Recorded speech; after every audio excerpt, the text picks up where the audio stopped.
చంద్రబాబు నాయుడు చేసిన నీచ రాజకీయాల వల్ల ఈరోజు రాష్ట్ర వ్యాప్తంగా పెన్షన్లు తీసుకునే అవ్వతాతలు దివ్యాంగులు ఎంత కష్టపడుతున్నారో చూస్తేనే మనసు ద్రవించిపోతుంది. ఎందుకంటే ఈరోజు చంద్రబాబు నాయుడిని ఇష్టపడే వాళ్ళు ఈ రాష్ట్రంలో ఎవరూ లేరు. కేవలం అవ్వాతాతలంతా కూడా జగనన్న పరిపాలనలో పెన్షన్లు టెన్షన్ గా పొద్దున 5 గంటలకే ఇంటికి చేరుస్తుంటే నా బిడ్డ బాగుండాలి అని వాళ్ళు ఇచ్చిన దీవెనను చూసి కక్షగట్టి తన యొక్క ఫాలోయర్స్ ఎవరైతే ఉన్నారో తొత్తులు నిమ్మగడ్డ రమేష్ అచ్చెన్నాయుడుతో ఎలక్షన్ కమిషన్ కి ఈరోజు వాలంటీర్ల మీద కంప్లైంట్ చేయించి ఆ వాలంటీర్ వ్యవస్థ పెన్షన్లు ఇవ్వకూడదని చెప్పి ఈరోజు బ్యాంకుల్లో వేయమని ఎలక్షన్ కమిషన్ చెప్పే పరిస్థితి తీసుకొచ్చారు.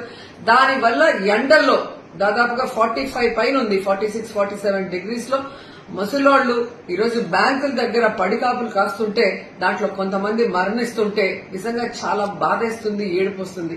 కానీ చంద్రబాబు నాయుడికి మనసు అనేది లేదు. ఎంతటి రాజకీయాన్ని నీచంగా అయినా చేయగలడు, ఎంత కుటిలంగా అయినా చేయగలడని తనకి పిల్లనిచ్చిన మామని వెన్నుపోటు పొడిచినప్పుడే మనకు అర్థమైంది.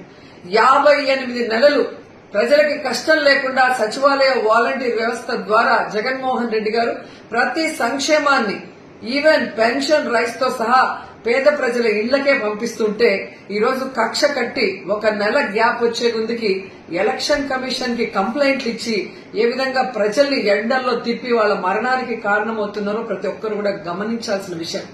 ఈరోజు చంద్రబాబు నాయుడిని సూటిగా అడుగుతున్నాను, పెన్షన్లు తీసుకునే వయసు, నీ వయసున్న అవ్వతాతల్ని ఇలా ఇబ్బంది పెట్టడం నీకు భావ్యమేనా? వచ్చి 1 రోజు ఎండలో నించోడు, రోడ్డు మీద ఎండలో 1 రోజు నించుంటే ఆ అవ్వదాతల కష్టమేందో నీకు అర్థమవుతుంది. కేవలం అధికార దాహంతో ఈ విధంగా ముసలాళ్లని దివ్యాంగుల్ని ఇబ్బంది పెట్టడం నీకు సబబేనని అడుగుతున్నాం. సో ఖచ్చితంగా మీ గ్రామాల్లోకి తెలుగుదేశం పార్టీ వాళ్ళు గాని జనసేన వాళ్ళు గాని ఓట్లకు వస్తే చొక్కా పట్టుకుని నిలదీసి ఆ చంప ఈ చంప వాయించండి.